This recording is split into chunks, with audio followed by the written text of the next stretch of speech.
கர்த்தருடைய நாமத்துக்கு ஸ்தோத்திரம் உண்டாவதாக. ஒருவன் கிறிஸ்துவனாய் இருப்பதனால் பாடுபட்டால் வெட்கப்படாமல் இருந்து அது நிமித்தம் தேவனை மகிமைப்படுத்த கடவன். ஒருவன் இயேசுவை ஏற்றுக்கொண்டு அவருடைய வழியில் நடக்கும்போது பாடு வந்தால் அது நிமித்தம் கவலைப்படாமலும் வெட்கப்படாமலும் தேவனை மகிமைப்படுத்துங்கள் என்று அர்த்தம். நம்முடைய நீதி எதினே சோதிக்கப்படும் என்றால் நாம் எந்த தவறும் செய்யாத போது நம்மை குற்றவாளி என்று தீர்க்கும் போது நாம் கோபப்படாமல் பொறுமையாக இருக்க வேண்டும். இயேசு கிறிஸ்து சிலுவை பரியந்தம் உண்மை உள்ளவராக இருந்தார். நாமளும் அப்படியே இருப்போம். நமக்கு ஒரு வியாதியோ துன்பமோ கஷ்டமோ பாடோ வந்தால் நம்மை பார்த்து கேட்பார்கள், நீங்கள் இயேசுவை பற்றி சொல்கிறீர்கள், அதுபடி எல்லாம் செய்கிறீர்கள், ஏன் உங்களுக்கு இந்த பாடு என்பார்கள். நாம் அந்த வார்த்தைக்காக கவலைப்படாமல் தேவனை மகிமைப்படுத்துகிறவர்களாக இருக்க வேண்டும். ஏனென்றால் வேதவசனம் அப்படிதான் சொல்லப்பட்டிருக்கிறது. 1 பேதுரு 4ஆம் அதிகாரத்திலே 14ஆம் வசனத்திலே, நீங்கள் கிறிஸ்துவின் நாமத்தின் நிமித்தம் நிந்திக்கப்பட்டால் பாக்கியவான்கள், ஏனென்றால் தேவனுடைய ஆவியாகிய மகிமையுள்ள ஆவியானவர் உங்கள் மேல் தங்கியிருக்கிறார். அவர்களாலே தூசிக்கப்படுகிறார், உங்களாலே மகிமைப்படுகிறார். நாம் இயேசுவை ஏற்றுக்கொண்ட பிறகும் இந்த உலகத்தில் தான் வாழ்ந்து கொண்டு இருக்கிறோம். உலகம் அவரை அறியாதனாலே நம்மையும் அறியாது. இயேசு சொல்லுகிறார், உலகத்திலே உபத்திரம் உண்டு, நான் உலகத்தை ஜெயித்தது போல் நீங்களும் ஜெயுங்கள் என்று சொல்லுகிறார்.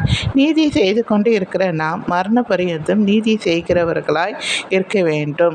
தன்னுடைய நீதியை விட்டு திரும்பக்கூடாது. நீதிமான் தன்னுடைய நீதியை விட்டு திரும்பினால் அவன் பாவம் செய்தவனாவான், அவன் அதனால் சாவான். அவன் இதுவரைக்கும் செய்த நீதி எல்லாம் எதுவும் எடுப்படாது. அதனால் மரண பரியந்தம் இயேசுவை போல் என்ன நடந்தாலும் நீதி உள்ளவராக இருங்கள். ஏனென்றால் இயேசு சிலுவையிலே அறையும் போது, நீர் தேவனுடைய குமாரனாக இருந்தால் கீழே இறங்கி வாரும் என்று சொன்னார்கள்.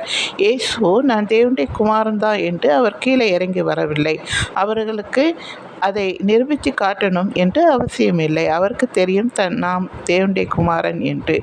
அதனால் அவர் அந்த இடத்துல பொறுமையாக இருந்தார். ஏனென்றால் பிதாவுடைய சித்தத்தை செய்து முடிப்பதற்காகவே அவர் இப்பூமிக்கு வந்தார். பிதாவுடைய சித்தம் என்ன என்றால், அவர் உலகத்தின் மீட்பராக வந்தார். உலகத்தின் பாவத்தை சுமக்கிற தேவ ஆட்டுக்குட்டியாக வந்தார். இந்த பூமியிலே அவருடைய இரத்தம் சிந்தப்பட்டால்தான் உலகத்தின் எல்லாருக்கும் பாவ மன்னிப்பு உண்டு என்பதை அறிந்து அவர் என்ன செய்தார்? பிதாவுடைய சித்தத்தை செய்து முடித்தார். மரண பரியந்தம் அந்த இடத்துல உண்மையாக இருந்தார்.